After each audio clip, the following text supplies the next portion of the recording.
Northern Monk, it's great up north.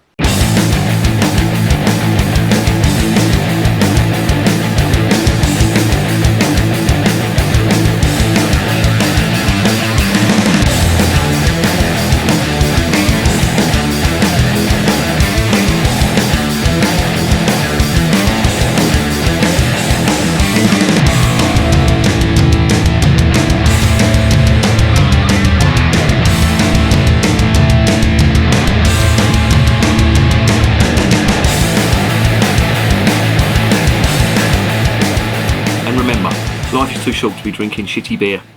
Welcome to another edition of Bands, Bikes and Booze Reviews. Fucking hell. Welcome to another edition of Bands, Bikes and Booze Reviews. I have got another one from the Northern Monk Brewery, and it's called It's Great Up North. Now, I disagree with that statement. I've been to Middlesbrough and I've been to Stoke, and believe me, it can be fucking shit up north, as it can be down south. I come from Tottenham. You cannot get a fucking worse place than Tottenham. Anyway, I'm getting onto the lower rungs of politics, which I don't want to do because this ain't about politics, this is about beer. And this is another one from the Northern Monk Brewery. Now, I've got a fridge full of Cloudwater beer downstairs, who are one of my favourite breweries. But so are these. Northern Monk, so far, could possibly be the only brewery that I've tried their beers, and almost every one of them has been nearly a 10 out of 10. What they do, they just get absolutely spot on. This one, I'm hoping, is not going to be any different. It's a pale ale, which in this day and age can mean anything. It can mean a traditional British pale ale, a modern pale ale, it could mean an American pale ale, or it basically could mean anything. Any top fermented lager looking like beer is what I would consider a pale ale. So let's get this open and let's see what's going on in the can.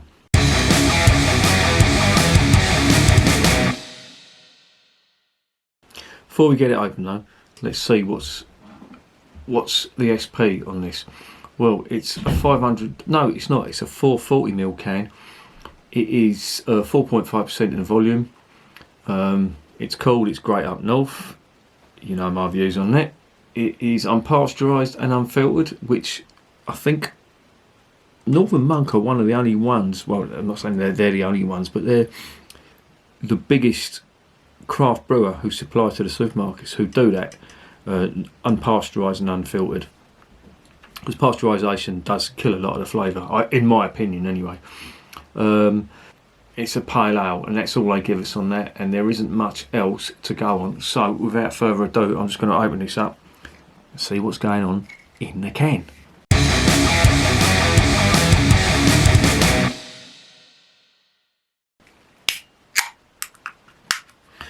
Right, in the can, on the nose. Oh, sweetness. Sweet malt. Some pine, some earthy hops and pine,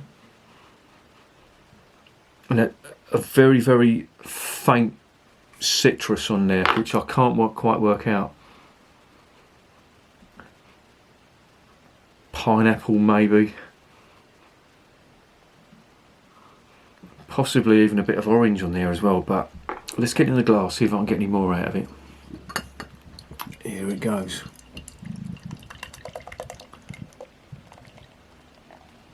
Now, I've just tried the Cloudwater Imperial IPA at 8%, which was absolutely gorgeous, and I'm hoping this is just going to complement it. This is 4.5%, so it's going to be not as heavy hitting, but it's quite lively. Look at that. I mean, that is a really nice colour. That's like a golden yellow straw. Loads of carbonation, but they are very small bubbles, which is always a good sign. The head is sort of 2.5, possibly 2.5 fingers on there. White foamy head on the nose. And again, more of the same. It's subdued malt, more earth and pine than citrus. That's what I'm getting on the nose. Let's see what's on the palate.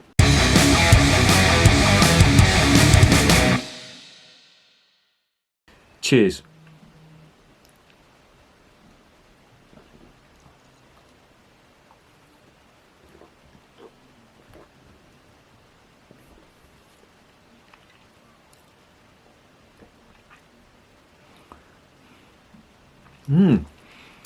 That's interesting.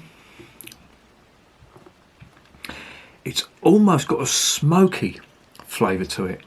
Now, I don't know whether that's because I've just had that really strong 8% IPA, but let me dive in one more time.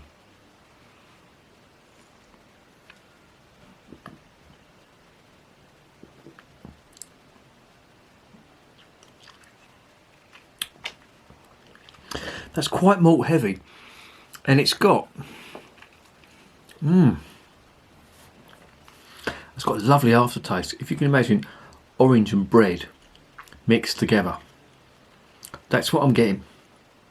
Not really bitter at all. That's relatively sweet and agreeable.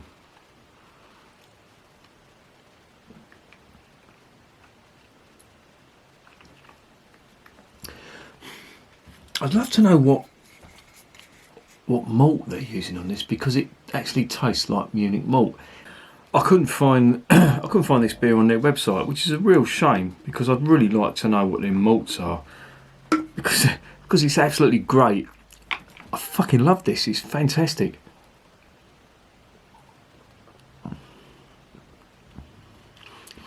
There's a lot of fruitiness on this as well. But again, I'm getting that lovely malty back end on it, which is, I don't know, this is putting a smile on my face, and it's not often that beers put a fucking smile on my face.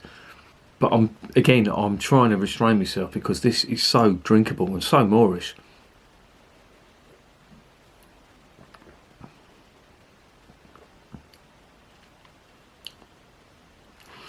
There's lots of citrus on them hops, citrus fruits.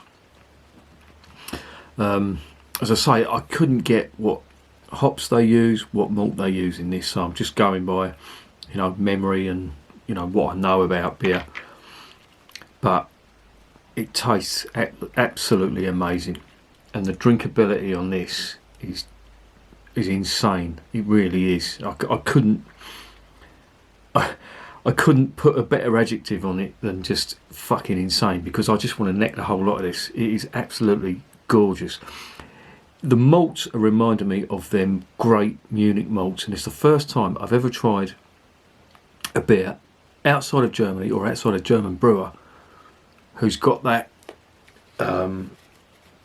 real moorish, sweet, slightly smoky malts. When I said I opened it and I get a little bit of smoke off that, that's from them malts, and they've got them bang on, but they've mixed it with a whole load of very citrusy hops. I'd love to know what they are. It's not on the, as I say, it's not on the website, so I can't tell you what's on there. But there's a slight subtle citrus, grapefruit bitterness on it,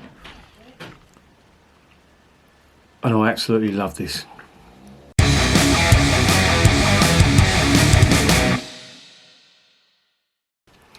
So what's the verdict?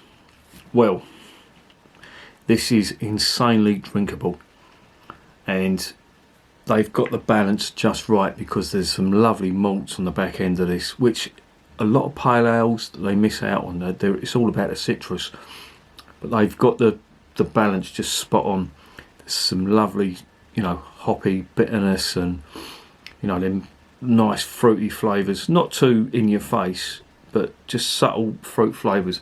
And then on the back end you've got that, it tastes to me like, very similar to the Munich type sort of Pilsner malts that they use in the good German beers, and to me it makes it more drinkable, and definitely moorish. And as I say, I'm sort of holding back here because I just want to keep necking this. What would I give it out of 10? I'd give this a 10 out of 10. And I don't know what it is, but since all this coronavirus bullshit has started, and I've been buying beers online, I've just been getting more and more good beer. But to be fair, this came out of Morrison's, so I don't know what I'm talking about. But it's come out of Morrison's, and it was quite cheap. I think this was just over £2 or something. It was reasonably cheap, and that ain't bad. And it's quite widely available in Morrison's, so if you're near a Morrison's, get your ass down there sharpish, because if people find out how good this is, they are going to snap these up, quite rightly so.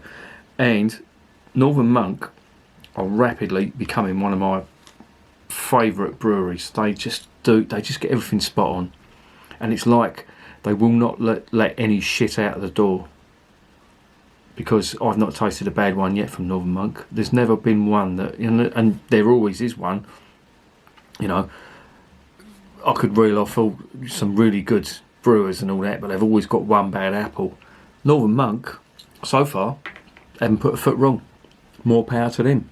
And I shall be hunting down some more of their beer as and when I can get it. And this gets a 10 out of 10.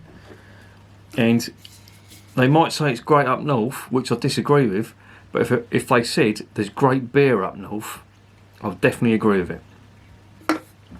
And remember, beer is working class champagne.